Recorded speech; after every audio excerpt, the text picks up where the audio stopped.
Hello and welcome to a special Monday night edition of No Man's Podcast, the Batman No Man's Land podcast produced by the students of S.H.I.E.L.D. I'm Mike, alongside by, I'm Vincent. and this is Aftershocks Part 3, as we are wrapping up Batman Road to No Man's Land Volume 1 today. So we're almost to the actual event. We got one more book to go, but I think we have a strong episode. I think you'd agree. Definitely. Possibly our strongest episode. But we're going to kick things off right ahead as we're going to start with Batman Chronicles number 14, which I think, is this the first Chronicles issues we read? No, we read, remember the one had like the Arkham story and Oh, stuff? I thought that was just like a one shot. Wait, shit. Yeah, that was like an Arkham one shot. That was, but we read, I have the spreadsheet open. We read 13. Okay. I just don't remember it at all. Actually, we skipped 13. We read 12. That was in Cataclysm Part 2. I'll just keep talking. I'll double check what the hell we read. All right. But it's, well, yeah, we had read because we talked about it being like the limited book. It was the book with there was that contract story. Oh, okay. Yeah. And there was the weird Ra's al Ghul, like 2-page story. Oh, okay. And the Penguin is, he goes around asking survivors what their job is. Oh, okay. Yeah. And then Robin tries to save someone, and then the person that we see the entire time is not the one he saves. Then Two-Face's goons betray him, and he betrays them. And then Leslie Tompkins. So last one had a lot more stories than this one, and I didn't think the last one was that bad either. I think overall we enjoyed it. Yeah, I think I enjoyed this one more though. Also, like the Glen Orbit cover with Batman, Huntress, and Robin all swooping down into a baseball stadium. I don't know why a baseball stadium, but it's not a bad looking cover. Mm-hmm. But the first story I'll do is Master the House by Lisa Klink and David Bowler. So we got these goons that are trying to rob and find out the secrets of Wayne Manor because they think there's valuables in there since it's so well kept and guarded. And Alfred has to fend them off. And he's looking to take himself a sponge bath because there's no water running in the house anywhere. So he has to use distilled rainwater to soak his sponge. And he's talking about how this would be a luxury back when he was in the British Secret Service.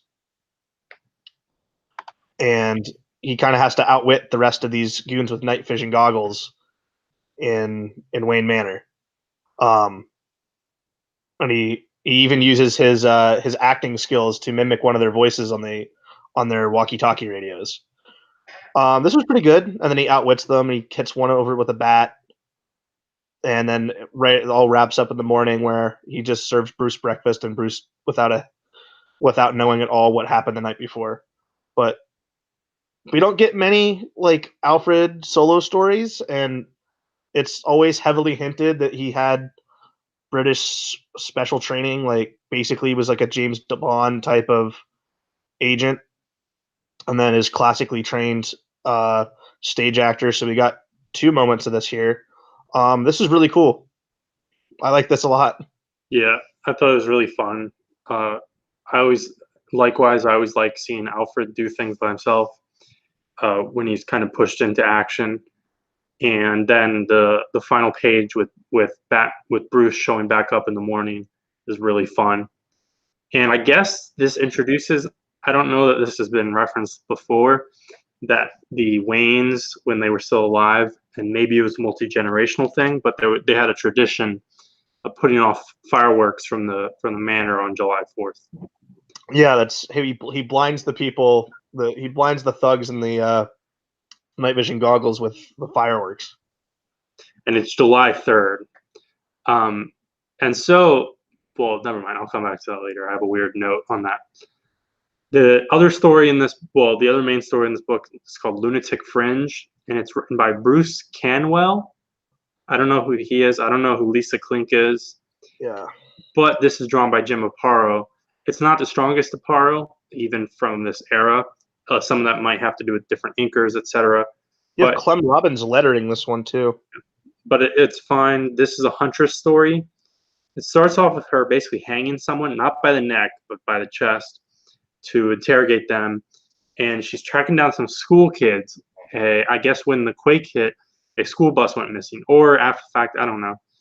And she finds the kids in a abandoned slaughterhouse being held up on meat hooks because some goons have kind of made this slaughterhouse their territory and they're cannibals now. At first, we think they're just eating dogs and like pets, Yeah. but they're also, you know, eventually going to eat these kids. And in fact, they've already done something to one of them. Yeah.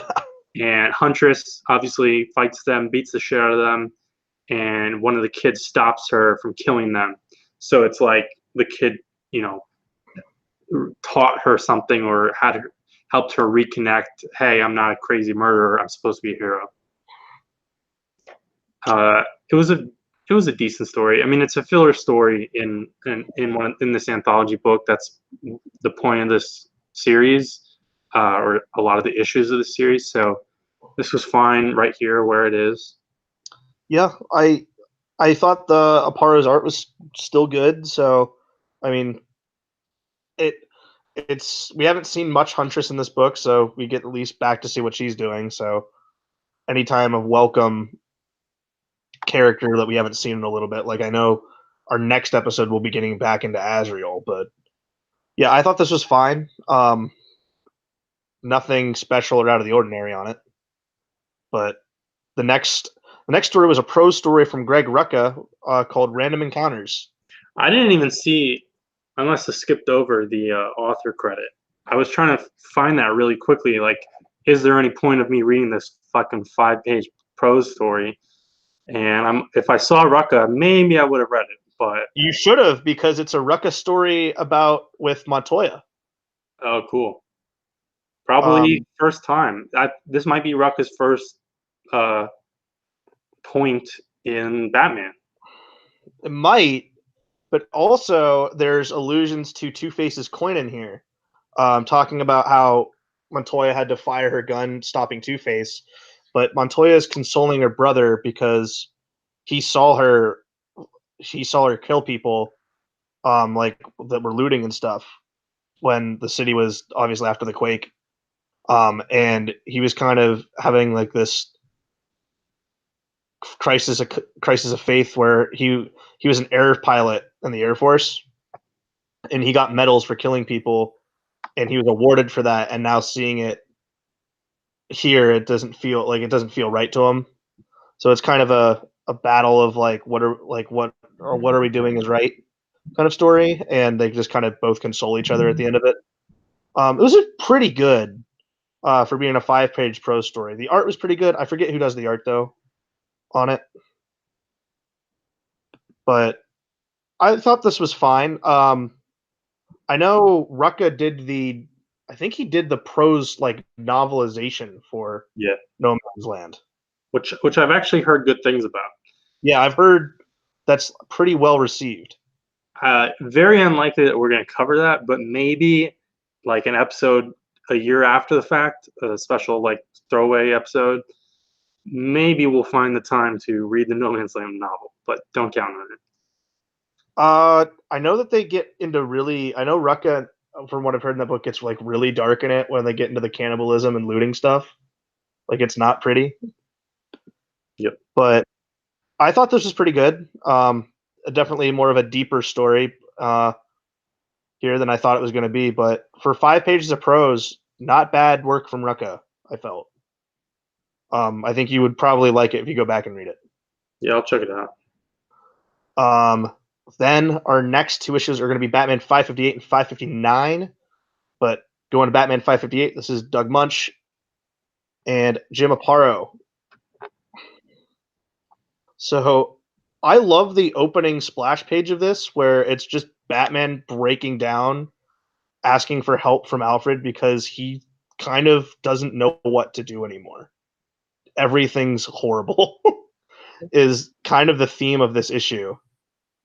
As we have a flashback where he's looking to he looks to Alfred for strength now, and Alfred flashes back to when he did it as a kid, and we have Gordon and Essen on top of the rooftop of the GCPD, wondering what to do. Like, how can we go about our jobs? And then the rest of the story is Vesper Fairchild on her radio show going into, hey, there's rats now because garbage hasn't been cleaned up in the city. So now we have plague, and packs of wild dogs are now attacking and eating people. Yeah, this is ridiculous because there's the one panel where there's just some guy wakes up in his bed and he has like 25 rats around him. Yeah, That's fucking terrifying. And then the dogs are eating like the injured people in the ruins. Like, this is fucked up. this is terrible. This is terrifying.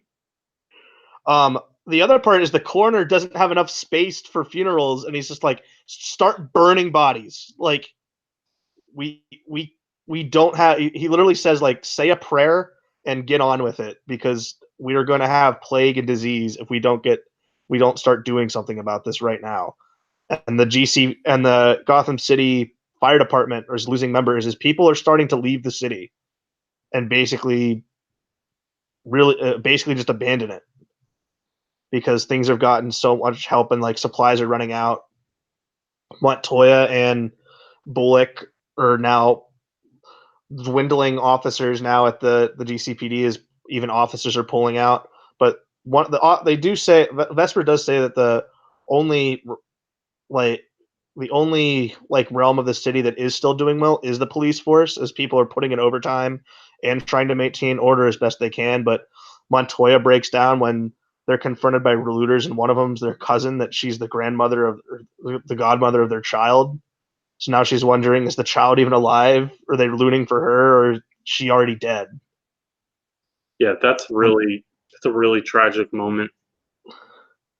And Batman goes to the grave of his parents again, and then like we have people looting in the graveyard trying to steal jewelry, and Batman stops it there. Yeah.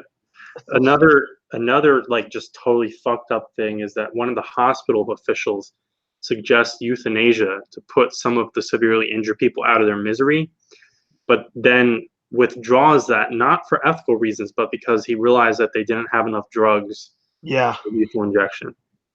which is horrifying. Like, to even go there in your thought process.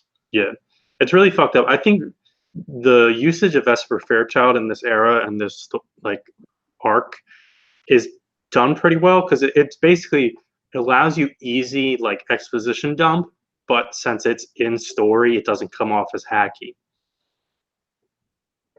But we see Bruce go to Vesper then and get consoled by her, because he really doesn't know what to do, and then he goes to Gordon as well. They kind of pick themselves up, going, "We have to keep doing what we're doing, even now that just piles of bodies are now being lit on fire as people are leaving the city." I thought this was a really good issue, though. Like, as horribly depressing as it is, it does show that like things are going to get a lot worse before they get better. Yeah, it's a great issue. Art was good too. Like, everything. This might be my favorite single issue we've read so far. The next issue, Batman 559, still with the Aftershocks banner, is in a Rodolfo DiMaggio cover, with Batman on top of like a giant red truck crashing through a hospital wall as Montoya or Bullock are there. But Bob Hall is the penciler on this issue, with Sal Buscema on inks. I So still felt the art was good on this issue, though. yeah, so Bob Hall, long career.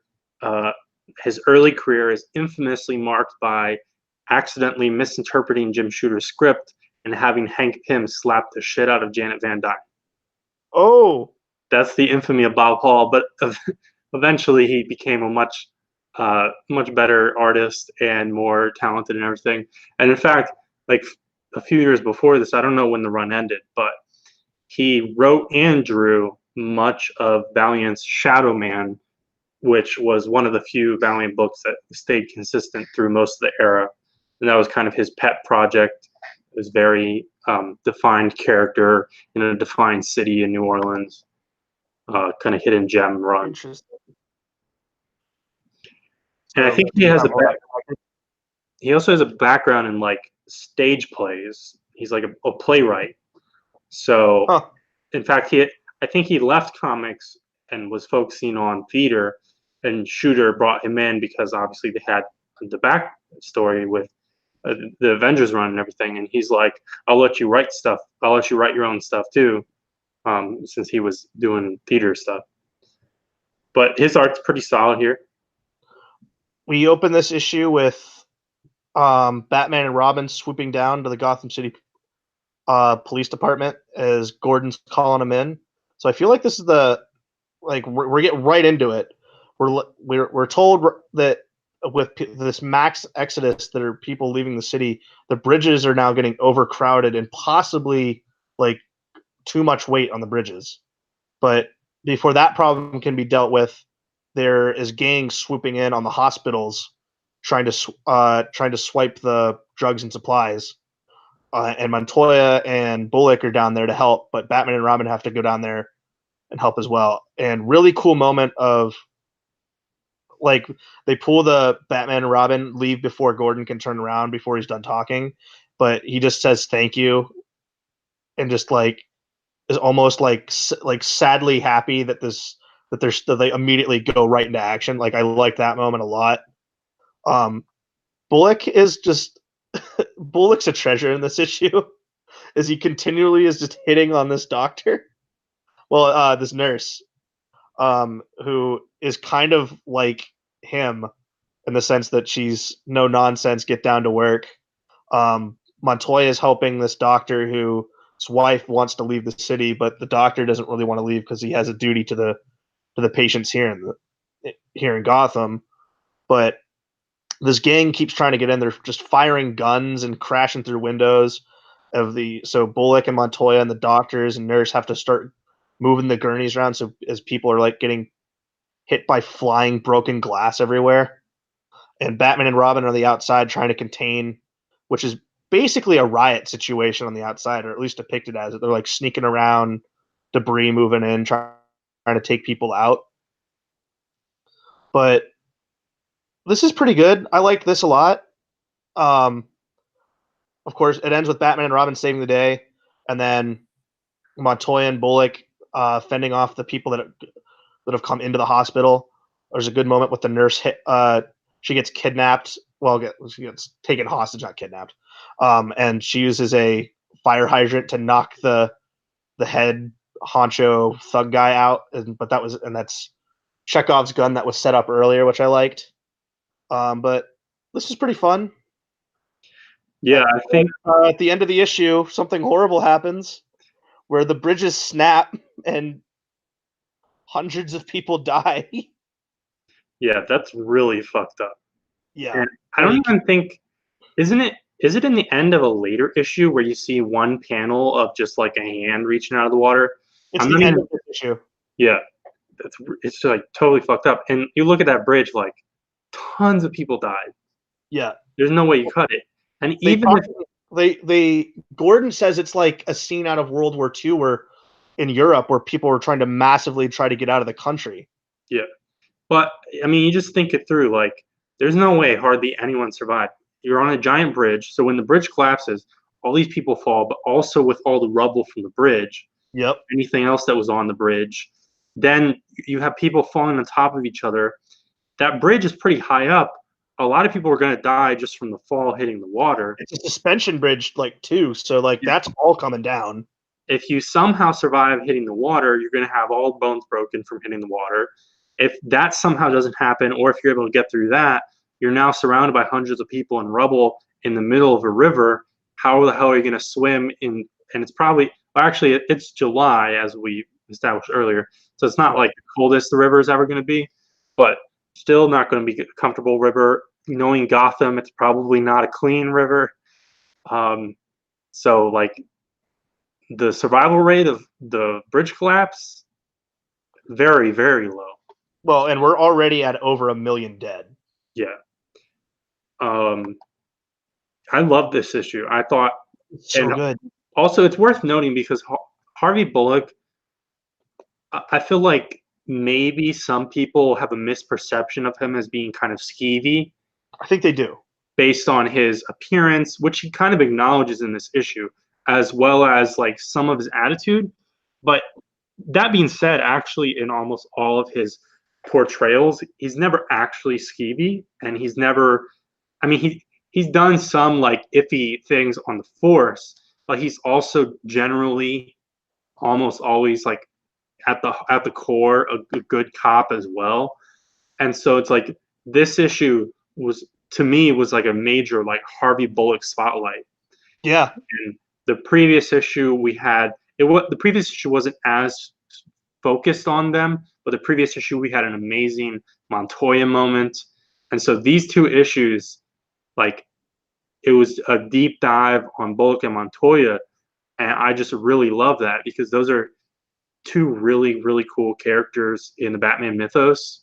Yeah. And I mean, through the years, like I don't know. I mean, I know eventually in like Tomas, no, in like the Manipul detective run, uh, Bullock and Montoya got brought back during the New 52, but like since 2011 and even before the New 52, these characters got pretty sidelined.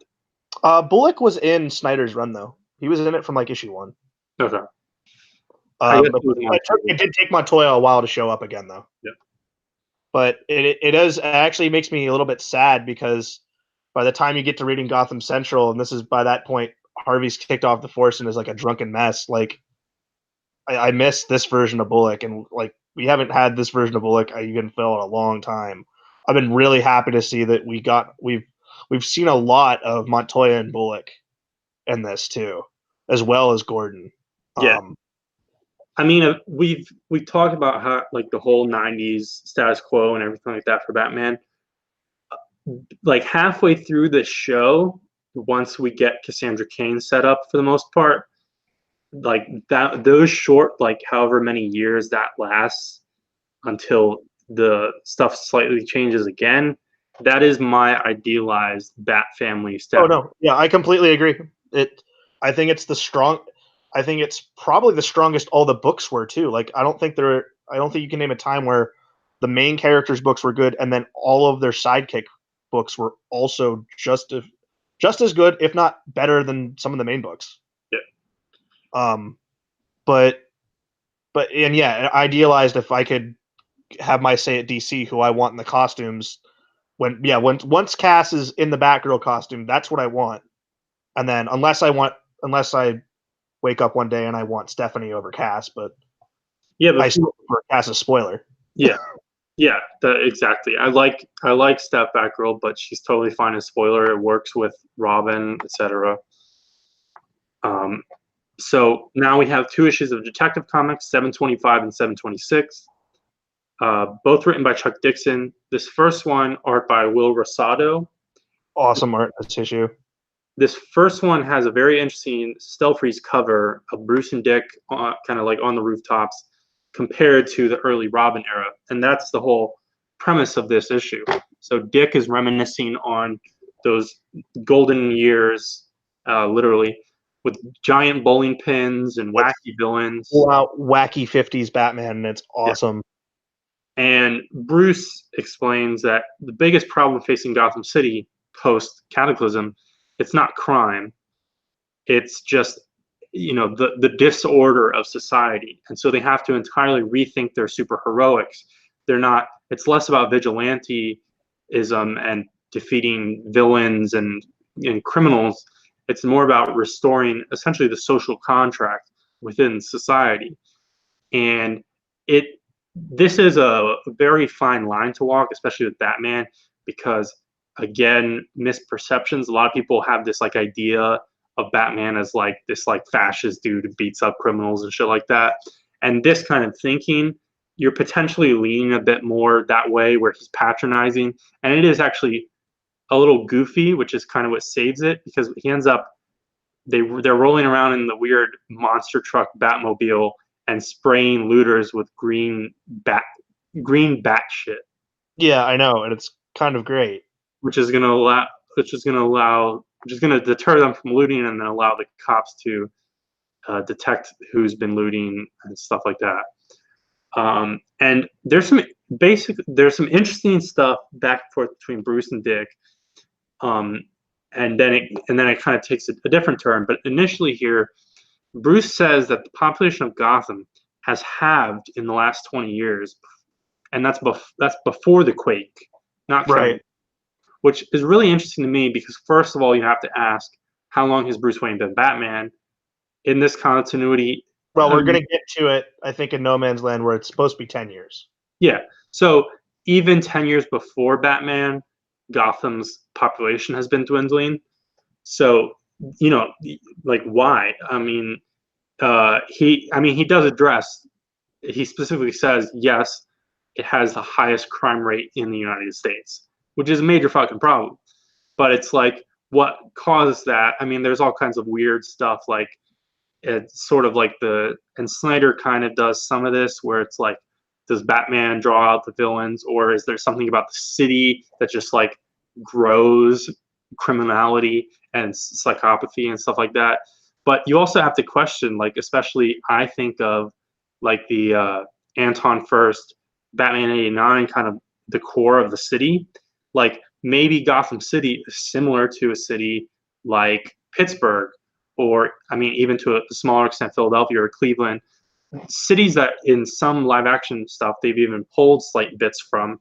But like maybe Gotham was this major industrial powerhouse, and similar to real life, you know, that some of the industrial aspects of the city kind of waned, Yeah.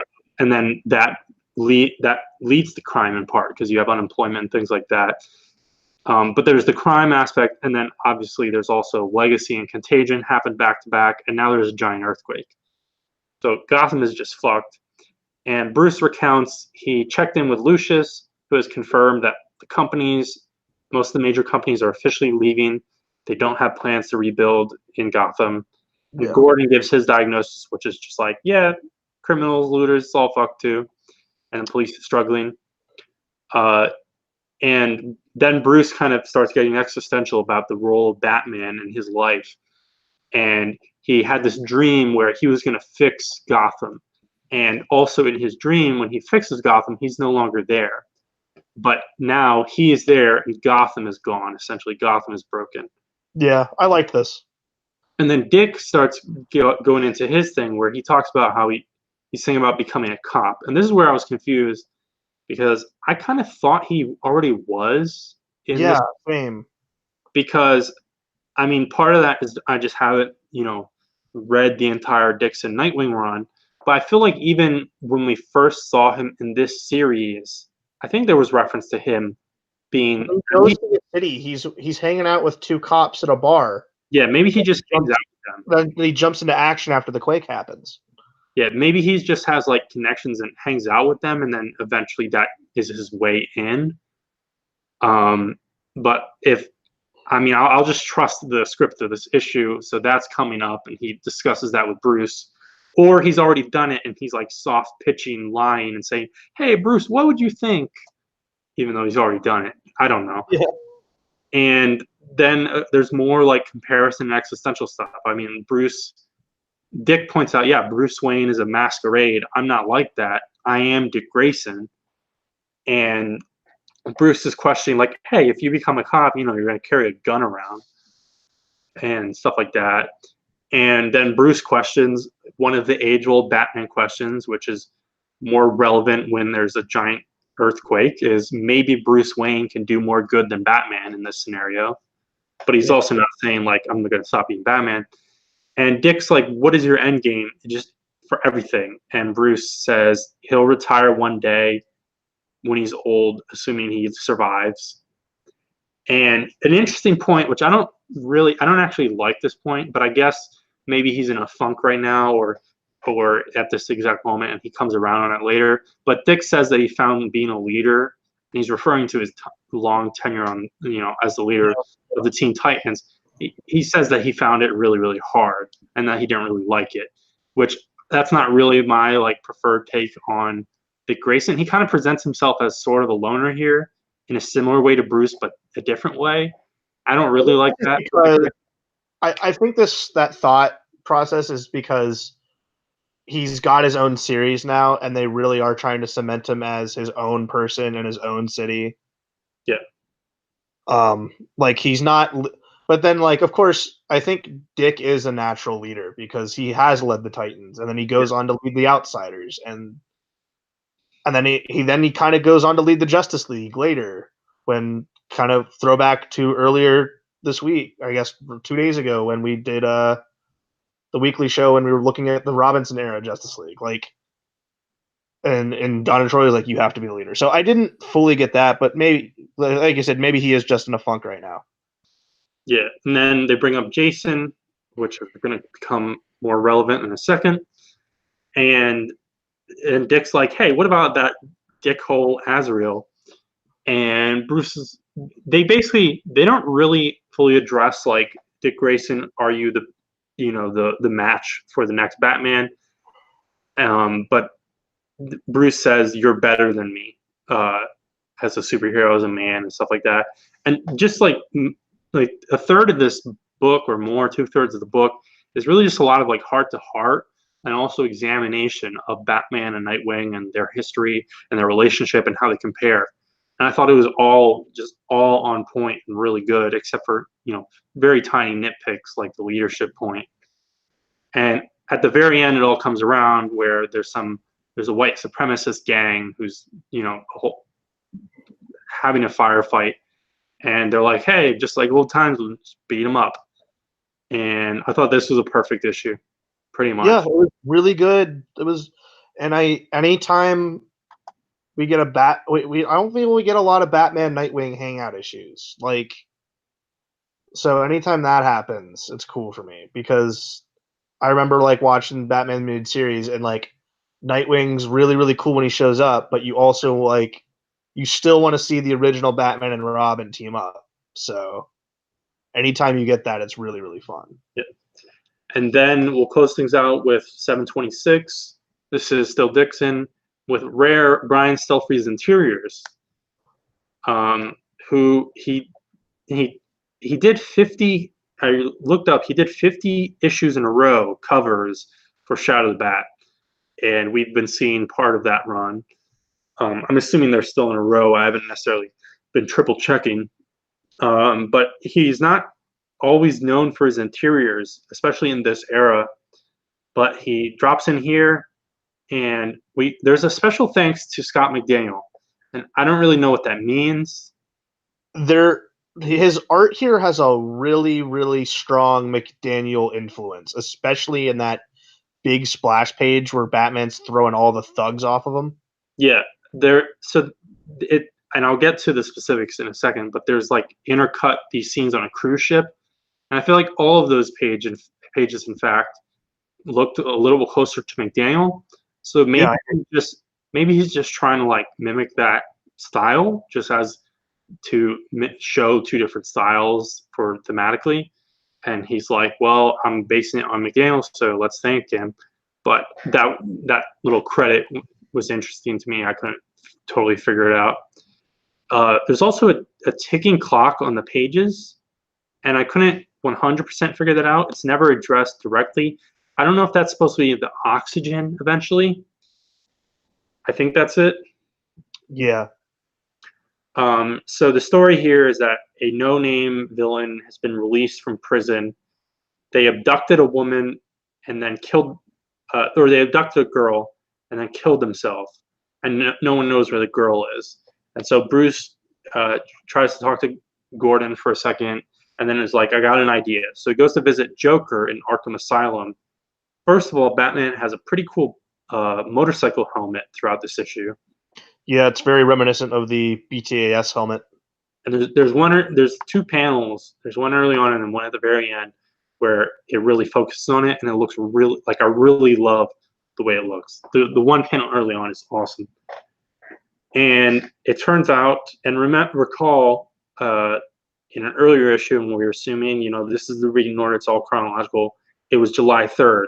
So this is either, I'm guessing we're at like July 5th or 6th, or maybe it's a full week later, but we're sometime in earlier mid-July. And it's the anniversary of Jason Todd's death. And so he's interrogating Joker in his cell, and it turns out the Joker communicated with this other prisoner who was 1 or 2 cells down via Morse code. It was the cell right next to him. Yeah. And the girl, basically, it's just a long conversation between Batman and the Joker, and it's kind of tete-a-tete. It's like, oh, point me, point you. This is not like you. I remember this, blah, blah. It's kind of going through like their relationship and just like their interplay with each other. And the Joker at the end it's at first it's implied like he's just like bored, or like he's like, oh, I'm not having fun anymore. So he just tells Batman the entire thing. So he's like, oh, the girl's in a trunk of a car on the ferry. I guess it's gonna flood in a second. I didn't fully understand why. She's stuffed in the back of a car. Yeah. Trunk, and she has an oxygen mask on, but the joke being that, oh, you're gonna live, but your oxygen's gonna run out, and then you're gonna drown anyway.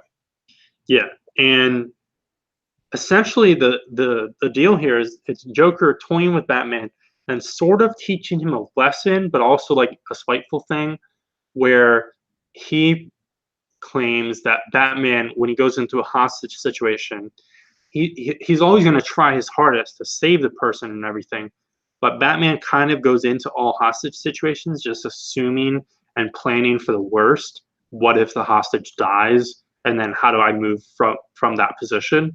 Yeah. And the Joker is like, the hostage isn't dead here, and you save them, and essentially you can't always count on your assumption. And it's like, I guess it's almost teaching him to be a better superhero in a weird way, but also like on his toes and not ready. It's interesting, and I don't know. I mean, there's nothing like really specific here, but I thought this was a fantastic portrayal of the interplay and relationship between Batman and Joker. And this is kind of my preferred version of it.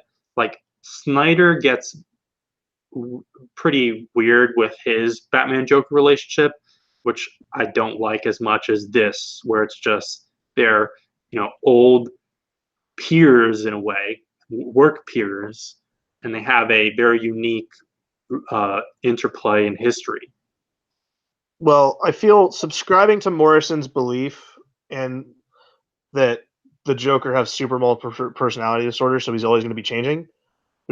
I felt like the reason why the Joker's like this is because with the city in chaos like this, there's the subscribed theory is that, well, there's nothing the Joker can really do because he is going to be bored. Like, I can't fuck anything up because it's already massively fucked as it is. So I felt like this was, and because he still has that relationship to Batman where he needs Batman around to kind of have this fun. I liked him I read this as him trying to like make sure Batman almost like giving him a give him a pep talk in like this strange way. And I liked it like that with that version of the relationship they have. The dialogue's really, really good. That's the way I read into this, was that he's like, well, if this wants to get better and I need Batman, he needs to learn this lesson. Kind of the way I read it like that. I also liked Stelfree's visual and portrayal of the Joker.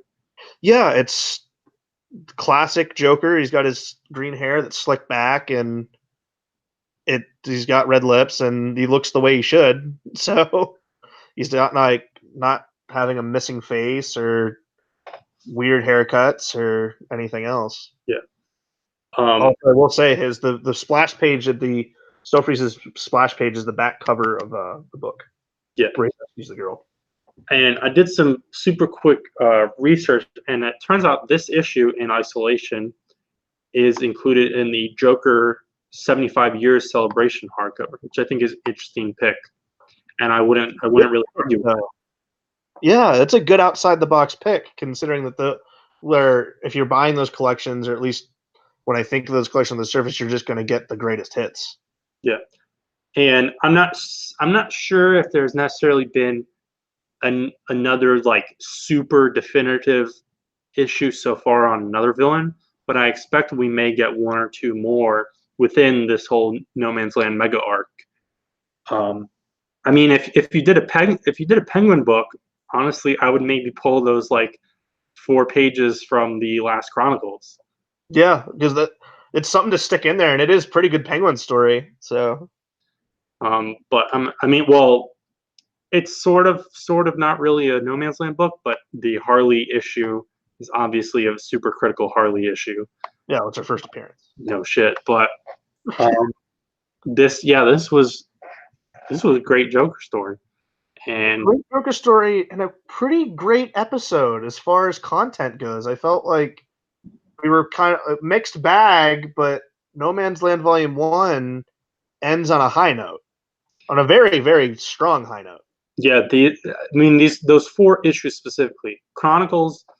And again, I'm also dragging it down just slightly because I didn't read the pro story, but you said it was very good, so that pulls it back up. But the Chronicles as a whole, not quite up to snuff, but also not a bad issue. Especially that Alfred story is really fun. No, I think I get positive points for the Alfred issue. I don't hate the Hunter story. I thought it was all right. Yeah, And then you get early Greg Rucka writing a character that he goes on to define later in his career, and this pretty good prose story.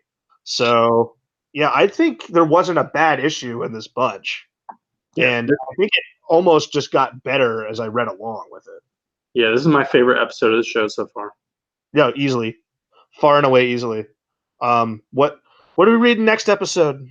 Next episode, Bruce Wayne goes to Washington. That's the I thought we were reading Azrael stuff. Oh, correct. Next episode is 2 issues of Azrael, or maybe it's 3. I think it's 3 issues of Azrael. This doesn't really matter, but we might try and figure out a double. Depends on when we record. But I'd be fine with that, but but tune in. At the very least, we'll be checking back in with Azrael, and I'm sure we'll get tons of guest stars for that as well. I mean, hey, we enjoyed the Azrael issue we read. All right, thanks for watching this episode. Tune in next time. Watch our other shows and get home safe. And Be careful on a bridge. Don't make sure there's not too many people on it. Yeah, and watch out for rats in your bed. On that note, good night. Yeah, good night.